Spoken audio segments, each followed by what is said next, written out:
Today is our 5th class. Projects are due. Everybody put them in the folders. Today we're looking at linear models and applications. Okay, and I know that you've seen these types of problems before, but it's a little hard sometimes getting the dust removed up there, the cobwebs, and so that's what the preview exercises were intended to do. So let's look at what's up on the boards, and I've written it all down. The first thing I want to point out is that I've asked in both A and B for expressions, not equations, just the expression. And what you need to do is to remember that perimeter is the distance around. So you knew what each of these, the lengths of each of those sides were. You could literally unfold them, bring them down, just unfold them, bring them down, and they would be, if you did that, they would be a linear measurement. So perimeter will never have a square in it because it's a linear measurement. Okay? So if you shouldn't have a square in any, the only thing you should have a square in, think about the units.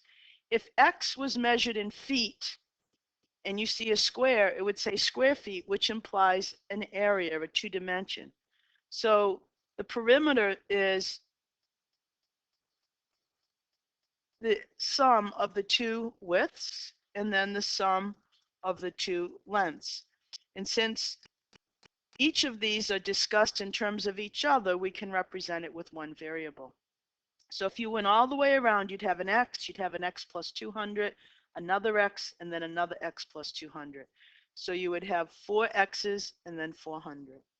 Okay, this is actually the length times the width. All right, the length, this represents the length, and this whole thing represents the width. And when you multiply it, that gives you the area. Okay, so we want to take this out of here because that would give us a square, and perimeter can't be square. And so when you write the area, if you were to multiply this out, you don't have to, you can keep it in factored form, it's fine. You would have a square, which tells you you're on the right track. And this has a square as well. And this answer has a square, but this is still adding. The area for a rectangle is not the length squared plus the width squared. Okay, so almost on the right track here. It's just that it's the length times the width. So sometimes it's important that you know some formulas and equations in order to work on these. I call them story opportunities instead of word problems, because word problems always indicate you're going to have a problem. I don't like that. I don't like starting off saying problems. All right, so that's the first type of thing we're going to look at. The second one, you're used to seeing more information and then solving these things, and probably you're used to solving them with 2 variables. But right now, we're looking for today's class. We're going to look at how to solve this using just 1 variable. And then on Wednesday, we'll see how to do it with 2. So this is a typical, you see this in every kind of algebra class and just variations on the theme. And here you've got 2 things you got to keep in mind. One is the actual amount of whatever it is you're looking at. And here it's the actual amount of money you're investing. And you've got 2 amounts that you have to represent in terms of each other. And then the other thing that you have to represent is the amount of interest, just the interest earned on each of those amounts, on each amount. So this is the part a lot of students, when they start to solve these, when I give you all the information that you need, students always leave out the definitions, what I have down in number 3. They leave those definitions out. And it's like you're starting like 3 steps back when you don't do that for yourself. Because when you can say X is the amount of money invested at 2%, then the remainder has to be what you put in the other account. It's the remainder. It's what's left over. It's subtraction. So you take your total, 3,000, and you subtract the amount in the first investment. So that's how we represent the 2 amounts in terms of each other. Notice my language, in terms of each other. And look at the second expression here. It's 2 terms. It's in terms of X. That's what all that yucky language means. All right. So these are just two amounts. We don't know anything about them other than if you were to add them up, you'd get $3,000. That's all we know. And if you add these two things, the X's cancel and you have 3,000. Now, it's important anytime, and I'm going to try to get you into this good habit, anytime you have, whether you're looking at equations with numerators and denominators, put your terms in parentheses. It helps you think of it as a single quantity. Right? Now, B and C is just talking about the little bit of interest you're earning on that amount of dollars. That's all. That's all you're representing is the expression for each one. So 0.02x represents 2% of X. If I actually know how much money X represents, then I take 2% of it, and then I get the interest I earn. Boy, I wish I had an account that did this. This is 20%. 0.2 is the same as 0.20, which is the same as 20 over 100. That's 20%.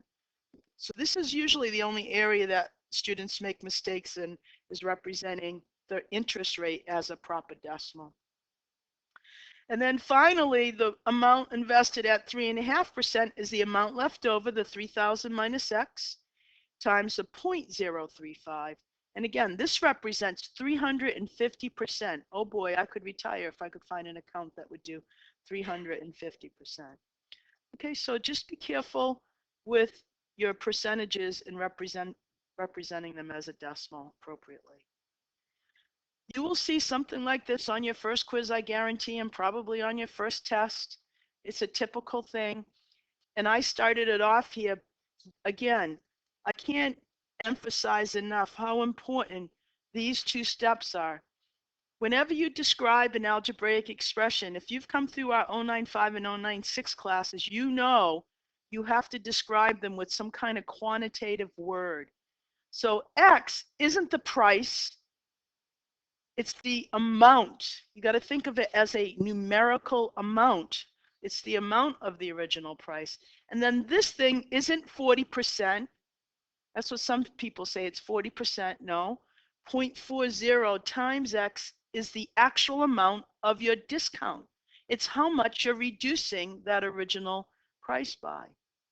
So to get the equation, this number 276 represents the original amount reduced by 0.4x. So if you could actually solve this by saying 1 take away 40% is 60% of X equals 276, and then you could finish it, but I didn't ask you to finish it. Okay? So, yep. Let's see, define the following using a quantity. Let's see, after a 40, it's your purchase price. It doesn't say that you've subtract 276. It says after a 40% reduction, you actually pay the 276. Okay. Is that clear now, Josh? Okay. So, you know, I've tried for many, many years to try to tell students how important it is not to just quickly try to go to the what equals what, which is your equation. Students just want to get to that equation and do it. And most of the thinking happens in these stages right here, where you're taking the information that you're reading and you're converting it to algebraic expressions. And if you can say what they represent, then you really understand what's happening in the problem, in the story. All right, so let's take a look at our first section here. So our first story opportunity is has to do with the average yearly earnings in the U.S. for people with a college education by the final degrees earned. So again, whenever you look at a bar graph, you should be able to know exactly what's going on. There should always be a title, just like you gave me on your project. Each of your axes, in this case, the vertical axis is the average yearly earnings in thousands of dollars. So when you see 70, it represents 70,000. And then each of the categories that these bar graphs represents are labeled bachelor's degree, master's, doctorate, and professional. So this is from the US Census Bureau.